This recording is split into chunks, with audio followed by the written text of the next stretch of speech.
ഉത്തർപ്രദേശിലെ മുഹമ്മദ് അഖ്ലാഖ് ആൾക്കൂട്ട കൊലപാതക കേസ് പിൻവലിക്കുകയാണ്. 2015-ൽ ബീഫ് വീട്ടിൽ സൂക്ഷിച്ചുവെന്ന് ആരോപിച്ചുകൊണ്ടാണ് മുഹമ്മദ് അഖ്ലാഖിനെ വീട്ടിൽ കയറി ഒരു സംഘം തല്ലിക്കൊന്നത്.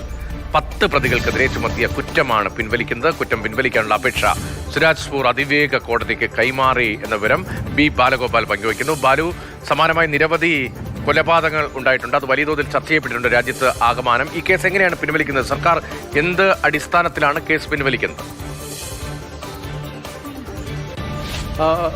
രതീഷ്, ഇത് രാജ്യത്ത് ഏറ്റവും അധികം ചർച്ച ചെയ്യപ്പെട്ടിരുന്ന ഒരു ആൾക്കൂട്ട കൊലപാതക കേസായിരുന്നു. 2015 സെപ്റ്റംബർ 28-നാണ് ഈ ദാദ്രിയിലെ മുഹമ്മദ് അഖ്ലാഖിൻ്റെ വീട്ടിൽ കയറി അദ്ദേഹത്തെ പിടിച്ചിറക്കി ഒരു കൂട്ടം ആൾക്കാർ തല്ലിക്കൊല്ലുന്നത്. അദ്ദേഹത്തിൻ്റെ വീട്ടിൽ ഈ ബീഫ് സൂക്ഷിച്ചിരുന്നു എന്ന് ആരോപിച്ചുകൊണ്ടായിരുന്നു ഈ കൊലപാതകം നടത്തിയത്. ഈ കൊലപാതകത്തെ സംബന്ധിച്ച് വലിയ തോതിലുള്ള വിമർശനങ്ങളൊക്കെ ഉയർന്നിരുന്നു. തുടർന്ന് സുപ്രീം കോടതി തന്നെ ഒരു ഘട്ടത്തിൽ ഈ കേസ് പരിഗണിക്കേണ്ട ഒരു സാഹചര്യമൊക്കെ ഉണ്ടായിരുന്നു.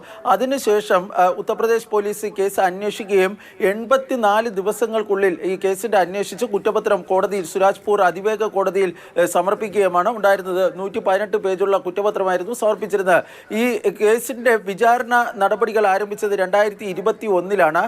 അന്ന് ഈ കുറ്റം ചുമത്തുന്ന പ്രതികൾക്കെതിരെ കുറ്റം ചുമത്തുന്നത് ഉൾപ്പെടെയുള്ള നടപടികൾ ആരംഭിച്ചിരുന്നു. 18 പ്രതികളായിരുന്നു ഉണ്ടായിരുന്നത്. ഇതിൽ ഒരാൾ ജുഡീഷ്യൽ കസ്റ്റഡിയിൽ വെച്ച് മരണപ്പെട്ടു. ബാക്കി 14 പേർ, പ്രായപൂർത്തിയായ 14 പേരും 3 പ്രായപൂർത്തിയാകാത്തവരുമായിരുന്നു ഈ കേസിലുണ്ടായിരുന്നത്. ഇവരുടെ കുറ്റം ചാർജ് മാത്രമാണ് ഇതുവരെ ഫ്രെയിം ചെയ്തിരുന്നത്. എന്നാൽ കഴിഞ്ഞ ദിവസം ഉത്തർപ്രദേശ് സർക്കാരിൻ്റെ അഭിഭാഷകൻ ഈ സുരാജ്പൂർ അതിവേഗ കോടതിയിൽ ഒരു അപേക്ഷ ഫയൽ ചെയ്യുകയാണ് ഉണ്ടായത്. ഇവർക്കെതിരായി ചുമത്തിയ കുറ്റം പിൻവലിക്കാൻ അനുവദിക്കണമെന്ന് ആവശ്യപ്പെട്ടുകൊണ്ടായിരുന്നു ആ അപേക്ഷ കോടതിയിൽ ഫയൽ ചെയ്തിരുന്നത്. ഉത്തർപ്രദേശ് സർക്കാരിൻ്റെ രേഖാമൂലമുള്ള തീരുമാനത്തിൻ്റെ അടിസ്ഥാനത്തിലാണ് താൻ ഇത്തരം ഒരു നടപടി സ്വീകരിച്ചതെന്നാണ് ഈ അഭിഭാഷകൻ ഇപ്പോൾ വ്യക്തമാക്കുകയും ചെയ്യുന്നത്. പക്ഷേ മുഹമ്മദ് അഖ്ലാഖിൻ്റെ കുടുംബത്തിനുൾപ്പെടെ ഈ കേസ് പിൻവലിക്കുന്നതുമായി ബന്ധപ്പെട്ട് നിലവിൽ അറിയിപ്പൊന്നും ലഭിച്ചിട്ടില്ല. ഈ ഉത്തർപ്രദേശ് സർക്കാർ നൽകിയിരിക്കുന്ന ഈ അപേക്ഷ ഡിസംബറിൽ സുരാജ്പൂരിലെ അതിവേഗ കോടതി പരിഗണിക്കുന്നതായിരിക്കും. ഞാൻ നേരത്തെ പറഞ്ഞതുപോലെ തന്നെ രാജ്യത്താകമാനം വലിയ തോതിൽ ചർച്ച ചെയ്യപ്പെട്ടിരുന്ന ഒരു വിഷയത്തിലാണ് ഇപ്പോൾ ഈ ഉത്തർപ്രദേശ് സർക്കാരിൻ്റെ ഭാഗത്ത് നിന്ന് ഇങ്ങനെ ഒരു നടപടി ഉണ്ടായിരിക്കുന്നത്.